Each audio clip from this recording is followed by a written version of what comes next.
Hello, Pastor John here again today. Hope your week's been a good week and that just gets your weekend off to a good start.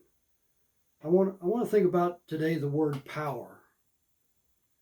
We can go on and on with our thoughts on what the word power means, and it takes on the English language is sort of crazy because one word can mean three or four different things that go a different way, and power is one of them.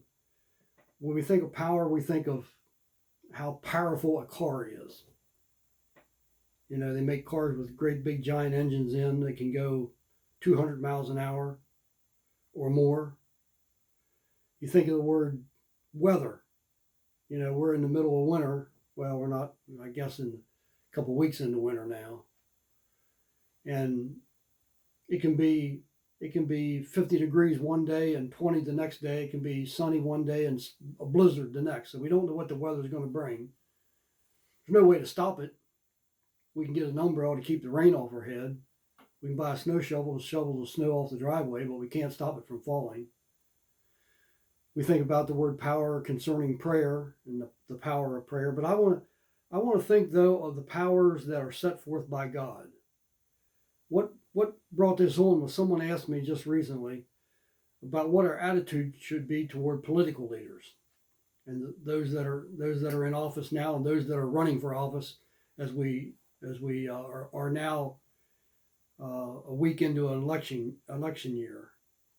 In Romans chapter 13 verse 1 it says, Let every soul be subject unto higher powers, for there is no power but of God. The powers that be are ordained by God. Now, what's that saying?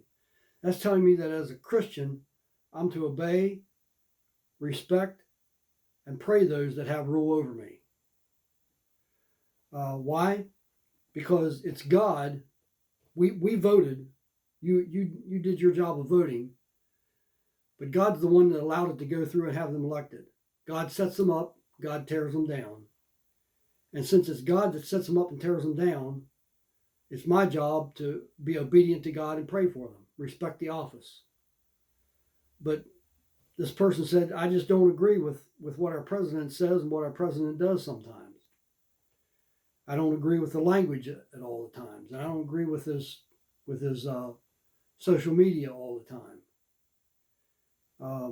And I'll just be honest with you, I don't like it a lot of times either. Well then, Pastor, how can I pray for him? Well, first of all, I'm obligated as a Christian to pray for him. And you are also, whether you voted for him or not, whether you voted for the county commissioner or not, whether you voted for the dog catcher or not, we're obligated to pray for them. You see, in the area of this person was talking about the president. In the area of president, I didn't vote for him to teach Sunday school class. I didn't vote for him to come into church and preach the Sunday morning message, but to run our country. And it's still by far the greatest country in the world. Yeah, there's things wrong with it for sure. But there's a lot more right about it than there is wrong about it. So, and to be honest, I don't understand why God allows some people to be elected and others not. But God does. And that's all I need to know. He sets them up, he takes them out, and I'm supposed to let God do the leading, and I'm supposed to do the following. God says, I'll do my job, you do your job, and and if I do that, if I let that fall into place, I'll be less likely to become discerned or disenchanted with our government and our government leaders.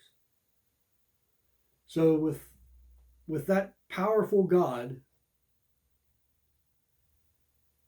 in November, the people that are going to be elected, he says, are ordained by God. They're set up by God. So let's just let God do his job. So with that in mind and the powerful God on our side, let's go through this first weekend of 2020 and allow God to run our lives the way He sees fit.